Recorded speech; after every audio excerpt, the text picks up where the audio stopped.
நான் எந்த தொழிலையும் இல்ல, நான் எந்த தொழிலும் இல்ல, எந்த நிறுவனம் நடத்தல. கந்து வட்டிக்கு ரேஞ்சுக்கு 36% மேல வட்டி கொடுக்க வேண்டிய நிறுவனம். 3 கோடி ரூபாய் சும்மா இருக்கிற எவனுக்காக சம்பளம் போடுவாங்க. ஷூ சாக்ஸ்ல இருந்து பேண்ட் ஷர்ட்ல இருந்து உள்ள இருக்கிற இன்னர்ஸ்ல இருந்து தலைக்கு அடிக்கிற டைல இருந்து எல்லாமே லாட்டரி மாற்றி அவர்கள் கொடுத்த பணம்.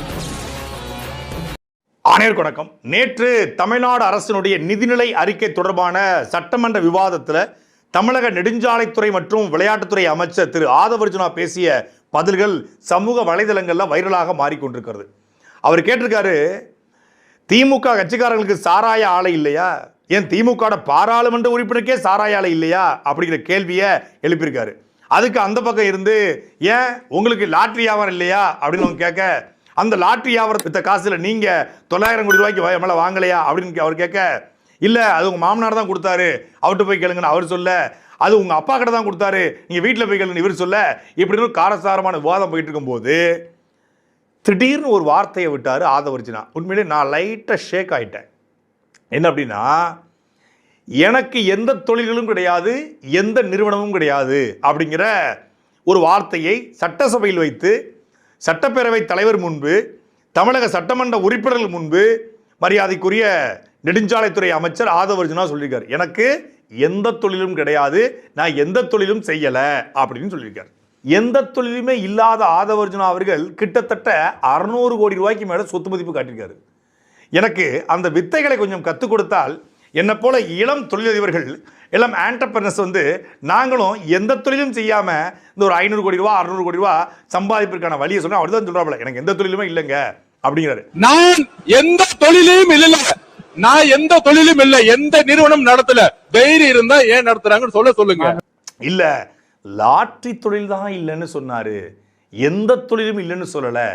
லாட்ரி தொழில் இல்ல, நான் லாட்ரி வியாபாரம் பார்க்கல அப்படிங்கிற மீனிங்ல சொல்ல வந்தாரு. எந்த தொழிலும் இல்லைங்கிற மாதிரி புரிஞ்சுக்கிட்டுச்சு அப்படின்னு வச்சா கூட, arise construction private limited Aadhav Arjuna அவர்களுடைய நிறுவனம் கிட்டத்தட்ட 3000 பேர் வேலை பார்க்குறான். ஒரு நாளைக்கு 1000 ரூபாய் சம்பளத்துக்கு எவனும் வேலைக்கு வரல. கொத்தனார் சம்பளமே 1000 ரூபாய்ட்டு 30,000 கொஞ்சம் வேலைக்கு ஆள் கிடையாது.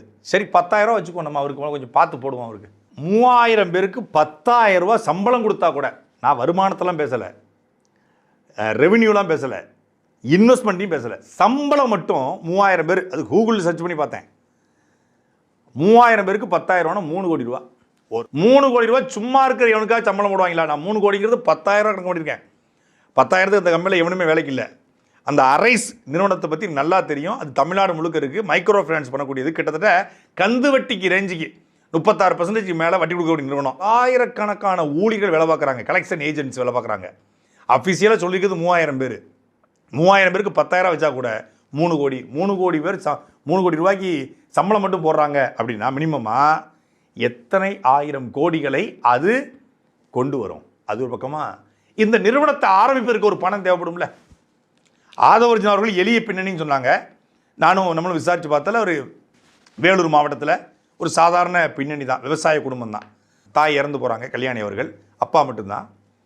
அப்போது காஸ்டலில் தான் படிக்கிறாரு, கஷ்டப்பட்ட குடும்ப பின்னணி தான். ஆனால் arise construction, arise investment and consultant, இதெல்லாம் இவர் ஆரம்பிப்பதற்கு யார் அடித்தளம், என்ன source of revenue, source of income அப்படியே கட் பண்ணோம் அப்படின்னா, ஆதவர்ஜுனா ஒரு பேஸ்கெட் பால் பிளேயர். பேஸ்கெட் பாலில் ஒரு பெரிய பிளேயராக, பெரிய கோச்சாக, அதுக்குன்னு ஒரு பெரிய டீம் ஃபார்ம் பண்ணி இந்தியா முழுக்க ஒரு பெரிய நிறுவனமாக வளர்ந்துருக்காரு அப்படின்னா, அவருடைய முயற்சியில் வளர்ந்துருக்காருன்னு சொல்லலாம். சரி, அவர் நிறுவனமே நடத்தக்கூடாதா? நிறுவனம் நடத்தலாம், தப்பே கிடையாது, மாற்றே கிடையாது. அதுக்கு சோர்ஸ் ஆஃப் இன்கம் அப்படின்னு ஒன்று இருக்கும்ல, அந்த சோர்ஸ் ஆஃப் இன்கம் ஏது? இப்போ அரைஸ் வச்சுட்டீங்களா, அது அப்படியே வாங்க கட் பண்ணுங்க. நிறுவனமே இல்லை, தொழிலே இல்லைன்னு சொன்னால் ஆதவர்ஜுனாவுக்கு அவர் நடத்தக்கூடிய நிறுவனங்கள் Daisy designs private limited Aadhav Arjuna பேர். அப்புறம் பார்த்தீங்கன்னா அசன்ட் ரியல்டி வெஞ்சர்ஸ் எல்எல்பி ஆதவர்ஜுனா பேர். அகம் ரியல்டி வெஞ்சர்ஸ் ஆதவர்ஜுனா, அதாவது ராஜேந்திரன் கல்யாணி ஆதவர்ஜுனா பேரில், ராஜேந்திரன் அப்பா பேர், கல்யாணிங்கிற தாய் பேர், ராஜேந்திரன் கல்யாணி ஆதவர்ஜுனா நடத்தக்கூடிய நிறுவனங்கள். இது இல்லாமல் வாய்ஸ் ஆஃப் காமனில் இருக்குது, அதாவது அவர் ஆரம்பித்தது தான். ஸோ அதுக்கும் சோர்ஸ் ஆஃப் இன்கம் எது? வாய்ஸ் ஆஃப் காமனுக்கும் அப்புறம் வருவோம். டெய்சி ஆதவர்ஜுனா, இது ஆதவர்ஜுனா அவர்களுடைய அஃபிஷியலான மனைவி, திரு லாட்ரி மார்ட்டின் அவர்களுடைய மகள். அவங்க நடத்தக்கூடிய அரைஸ் இன்வெஸ்ட்மெண்ட், அந்த அரசு இங்கே அரசு.